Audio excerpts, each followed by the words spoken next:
ஹாய்ங்க, இன்றைக்கி நம்ம ஆட்டு ரத்த பொரியல் எப்படி செய்கிறதுன்னு பார்க்கலாம்.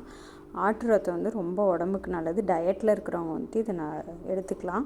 இது வந்து விட்டமின் பியும் ப்ரோட்டீன்ஸும் வந்துட்டு இருக்குது. நம்ம இதை எப்படி செய்கிறதுன்னு இப்போ பார்க்கலாம். ஃபஸ்ட்டு ஆட்டு ரத்தம் வாங்கினோடனே நல்லா வாஷ் பண்ணிக்கோங்க. வாஷ் பண்ணிவிட்டு கையில் நல்லா மசிச்சு விட்டுக்கோங்க இந்த மாதிரி. ஏன்னா சின்ன சின்ன முடியெல்லாம் இருக்கும், அதனால் வந்துட்டு நல்லா பார்த்து க்ளீன் பண்ணிக்கோங்க. க்ளீன் பண்ணிவிட்டு தண்ணி விடாதீங்க. மசிச்சு விடும்போதே இந்த மாதிரி லிக்விடாக தான் இருக்கும். இப்போ நம்ம ஒரு பேனில் வந்துட்டு நம்ம கழுவி வச்சுருக்கிற ரத்தத்தை வந்துட்டு இது கூட ஆட் பண்ணி நல்லா ஃப்ரை பண்ணிக்கலாம். எதுவுமே ஆட் பண்ணல, உப்பு வந்துட்டு அதுலேயே இருக்கும். அதனால் வந்து நீங்கள் உப்பு வந்து பார்த்து சேர்த்துக்கோங்க. இப்போ நல்லா வந்து ஃப்ரை பண்ண அந்த தண்ணியெல்லாம் சுண்டி கலர் சேஞ்ச் ஆகும். பார்த்திங்கன்னா நல்லா சுண்டிடுச்சு. சுண்டுனதுக்கப்புறம் இதை அப்படியே நம்ம பார்த்த கலருக்கும் இப்போ இருக்கிற கலருக்குமே வேறு மாதிரி இருக்கும்.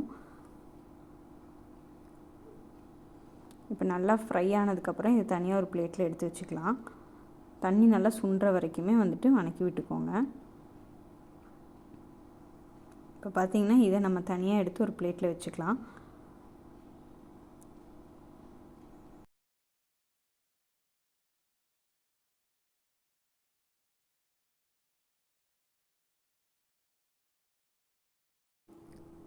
இப்போ பார்த்திங்கன்னா நல்லா தண்ணி சுண்டி வந்துடுச்சு. இதை நம்ம தனியாக ஒரு பிளேட்டில் எடுத்து வச்சுக்கலாம். நல்லா உதிரி உதிரியாக வந்திருக்கும்.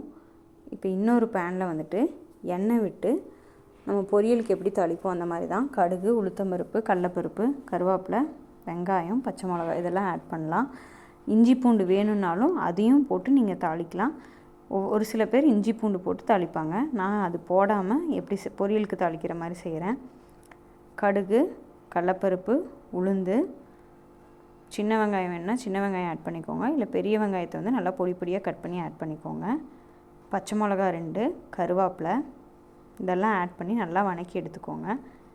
இது நல்லா வணங்கினதுக்கப்புறம் நம்ம வந்து ஆட்டு ரத்தம் ஆல்ரெடி ஃப்ரை பண்ணி எடுத்து வச்சுருக்கோம் இல்லைங்களா, அதை இது கூட ஆட் பண்ணி நல்லா மிக்ஸ் பண்ணி விட்டுக்கலாம். அது நல்லா மிக்ஸ் ஆனதுக்கப்புறம் தேங்காய் வந்துட்டு நல்லா அரை மூடி அளவுக்கு நான் வந்து 1/2 கிலோ ரத்தம் எடுத்திருக்கேன்.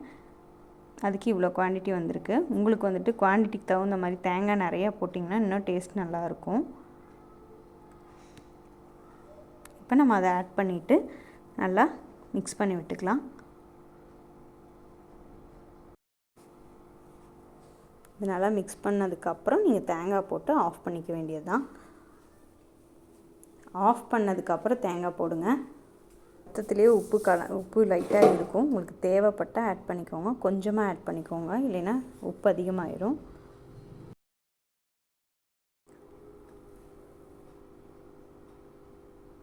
இப்போ நம்ம ஆஃப் பண்ணிவிட்டு தேங்காய் வந்து இது கூட ஆட் பண்ணிக்கலாம்.